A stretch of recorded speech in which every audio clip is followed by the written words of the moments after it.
Not a matter of if, but when a crisis could turn your world upside down. I'm Roshini Rajkumar, crisis strategist, licensed attorney, and host of The Crisis Files. In each case file, we explore a real crisis or a ripped from the headlines controversy. My crisis squad and I are here to find solutions. Our suggestions are meant to empower you to handle your own crisis or prevent crises from happening. We do not provide legal, financial, medical, or PR advice for particular situations, but strongly recommend you seek out professionals to help your specific need. Today, we have a case file that to date seems like the most volatile I've seen in a long while, and one that might have had a different outcome if the crisis files had been called in. Crisis Squad member Dr. Abdul Omari is here with me. He's an inclusion and equity thought leader, a professor to college and corporate executive students. You'll see his perspective is even more on point in the case file I call academic feelings. This case involves Hamline University in St. Paul, Minnesota. It landed in the middle of a national firestorm following the school's decision to end its relationship with an adjunct art history instructor who showed images of the Prophet Mohammed in an October 2022 art class. While some Muslims believe images of the Prophet should never be shown, the National Office for the Council on American Islamic Relations responded to the incident by saying it draws a distinction between what is shown in an academic setting versus someone using images to mock the religion, adding, quote, academics should not be condemned as bigots without evidence or lose their positions without justification. Hamline University administrators have flip-flopped between late 2022 and present day. When I tell you this case is evolving, we're talking daily. On January 17th, a new wrinkle. The adjunct, Erica Lopez-Prater, filed a lawsuit against Hamline in Ramsey County Court, claiming defamation, breach of contract, religious discrimination, plus more. Hamline initially called the decision to show the artwork disrespectful and Islamophobic. However, Hamline's president on January 13th said the decision not to renew the teacher's contract was not a firing, but a unit-level decision to not offer her class in the following semester. Not commenting on the January 17th lawsuit specifically, but shortly after it went public, President Fanice Miller and Board Chair Ellen Waters said the news activity prompted them to review and re-examine university policy. They'll also hold 2 campus-wide inclusion events in the coming months. Abdul, a lot to unpack here. I really feel if Hamline had come to the crisis files, the crisis squad and I could have prevented this firestorm. That said, what do you make of things, especially because this instructor warned students at the start of the semester she would be showing artwork that some might find offensive, and even wrote that into the course syllabus. She also says prior to showing the historic art on October 6th, she issued another warning and gave students an opportunity to look away or leave. It was one student who went to administrators and said she was surprised when she saw the illustration. Well, this is a messy one. There's a lot happening here. I mean, first and foremost, I think about the unfortunate impacts to so many stakeholders, people, institutions, groups of people. So one, of course, the student at hand. 2, those who are familiar with whether it's Islamophobia or other forms of discrimination, and this brought back some of those thoughts and feelings. It's unfortunate for Hamline. It's unfortunate for the adjunct professor, of course. And as someone who is not Muslim, raised in a mixed religious household, my father's Muslim, my mother's Greek Orthodox Christian, I'm not an expert in this religious studies. However, this is one that brings a lot of conversations that come to my mind, not only as someone who is in a classroom educating, someone who used to be a regent at a large institution, and where these things sort of overlap and come together, plus my work life. It seems to me, though, that Hamline had a need or felt a desire to jump on this as soon as possible when it started getting any headway. And as you mentioned, they're starting to backtrack a little bit. As we know, in crisis, a lot of people immediately go to, we got to do something right now.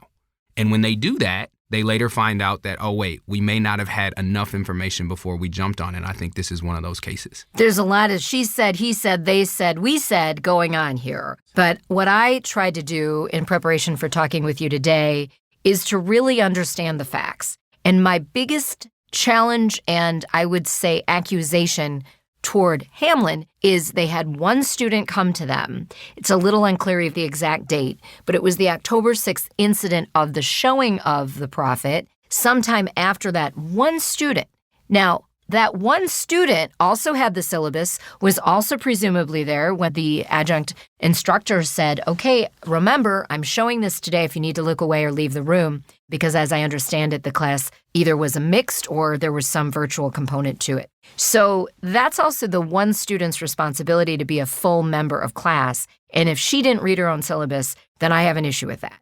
And if the president of the university and other faculty members didn't dig into what was happening before, they just decided as a unit to not offer this class the following semester, the optics on that just make it look like you took this adjunct member out because of this incident. So that's what really makes no sense to me. I mean, these are professionals. The president of Hamline is no newbie to PR. I've actually met the woman. I don't know her well, but I looked up her credentials and she's got quite the background. So to me, this was a crisis that didn't need to happen. What I would have loved was for at the time this was going on and that one student had a complaint, that the investigators at Hamline looked into it, asked all the questions. And at that time, fall, winter 2022, they made the decision to start having conversations, whether it's focus groups, town halls, whatever. And we could have really had a beautiful showcasing of what Hamline was doing to try to understand. And it's very unclear, to me at least, in the moment, what happened post October 6th. I think that was the day that the image was shown. And it seems like there was almost a quiet phase between there until the non-renewal of the adjunct faculty member, and then it blew back up into where it's at now. One of the challenges that organizations are facing, educational and otherwise, is how do we provide spaces for people to be safe physically and psychologically who historically have not? And in this case, that would be the student. Right. Well, and I can say that as a Catholic. You know, I went to an all-Catholic school, all-Catholic meaning it was Boston College.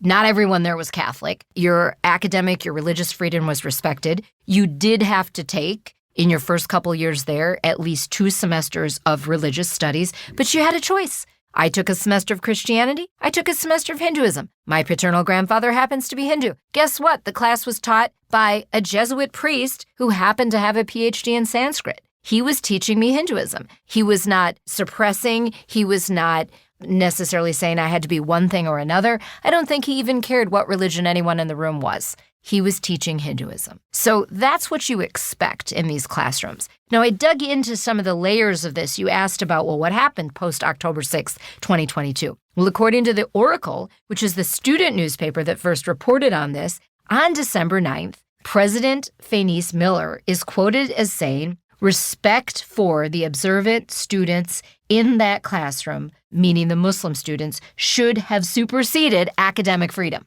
She was quoted as saying that. So that is a real tough thing because on any given day at any university, and in my past, I've been adjunct faculty at St. Catherine University in St. Paul, Minnesota, as well as at the University of Minnesota in Minneapolis. And on any given day, I am not asking my students, what is your religion? But I am being as respectful and civil and objective as possible in presenting the material I'm teaching. And I think that's what we've come to expect at American universities anyway. One of the challenges, though, is when you're talking academic freedom, which is a cornerstone of higher education, that does not mean that you can be reckless either, though. And exactly. I don't think that this professor was. That's not by any means. She seemed very conscientious from what I've read. That's what I am also observing and seeming to take in as well.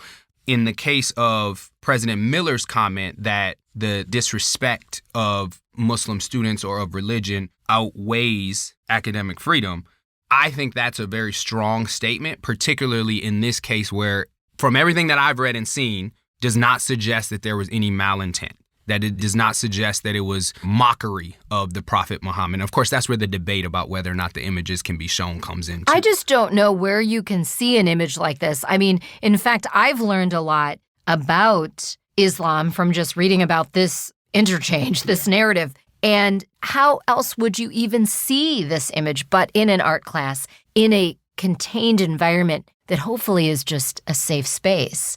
to view it, to talk about it, to ask questions, to not be judged. That begs another question, which is, has the faculty member set those boundaries in that container as a safe space? I understand that the faculty member gave a number of verbal warnings before showing it, and we still might not be in a space where at least one student felt comfortable taking in an image, and we could replace that student with another student in a different image and say, well, maybe that assumed safe space in the classroom is just that, an assumption. Well, that is what I wish Hamline would have looked into back in October, November. But I also put it incumbent on, yes, you're a student, but presumably an adult, you're over 18. You also have some responsibility to be fully present in your class. And to my understanding, that student never went to her faculty member or an advisor, even if you don't want to go to that particular instructor, and said, this is going to happen on this date, I'm uncomfortable. So I think we also have personal responsibility. And I've heard of different situations where academic institutions in different parts of the country get very frazzled by what one student or a small segment of students decide to do in the name of, I'm ticked off by this, I'm feeling discriminated by this. Yes, those are very real feelings. Let me tell you, I've lived my entire life being discriminated against. But every day, if I were to take issue with it, I couldn't live, right? I have to voice it, appropriate channels. I have to give people time to respond.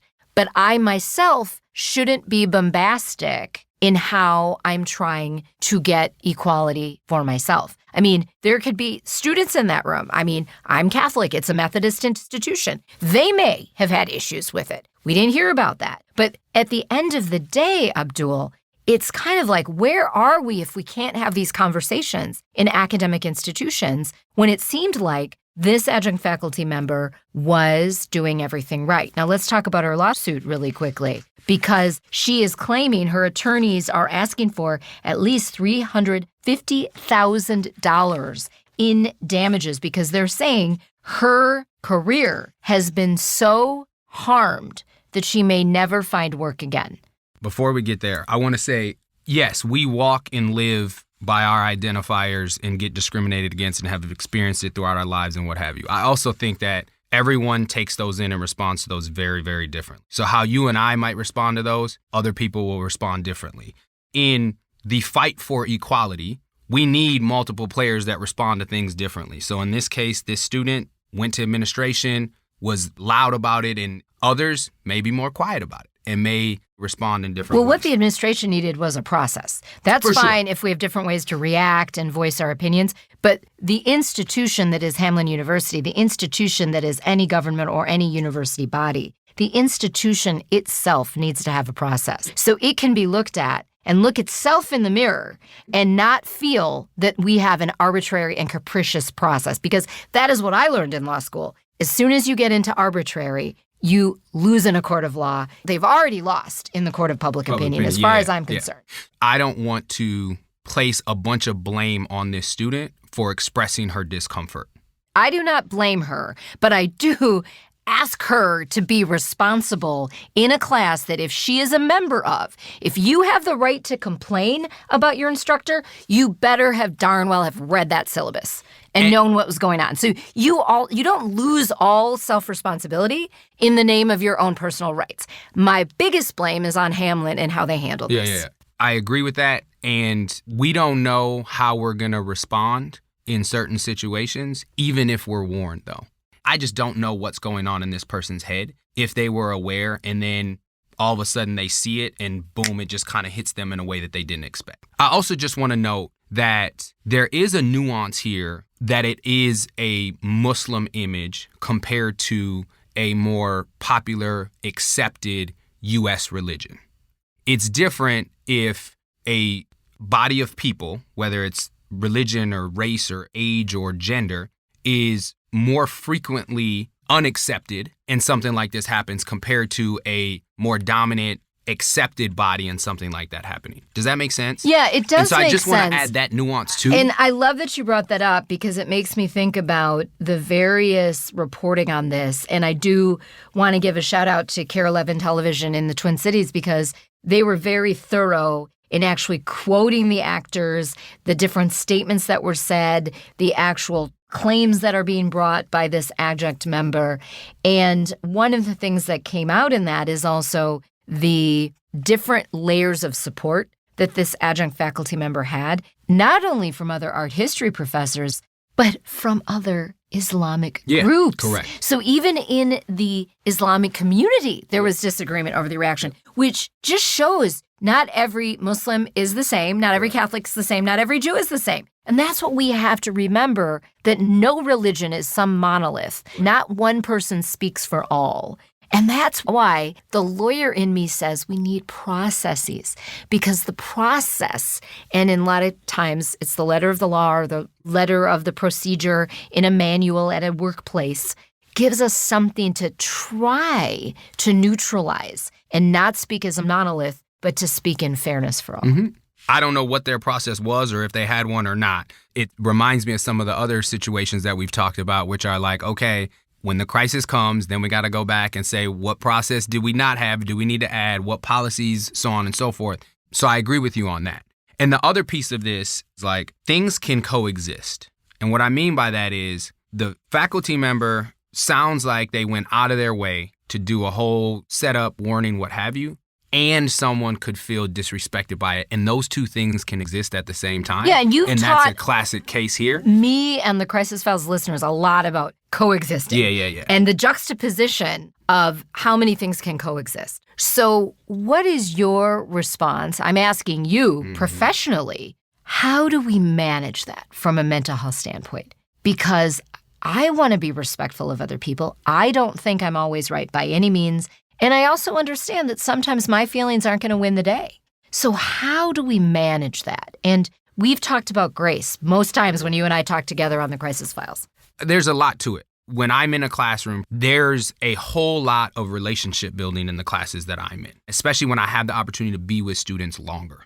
That means a whole lot of different things. That means showing up and giving them more of myself than people traditionally are used to in a higher education setting. I'm talking about my life. I'm talking about who I am. I'm learning about them. I'm doing some assignments that get deeper beyond just like, here's the content that we're presenting, but also let's apply that to your life. So really building rapport and building trust with you and among them. Correct. So then when we're in situations like this, I can check in with students. And it's harder virtually for sure. But you start to notice body language. You start to notice when someone turns off their camera, but they usually have it on. Or you're checking in over the private chat. Hey, how's it going? Would you like to jump in? Do you want to comment? So there's lots of different ways that are not traditional interactions in a classroom that we can set, whether you want to call it a container, whether you want to call it a safe space, all those things. In situations like this, there's more opportunity for learning. There's more opportunity for benefit of the doubt. There's more opportunity for grace.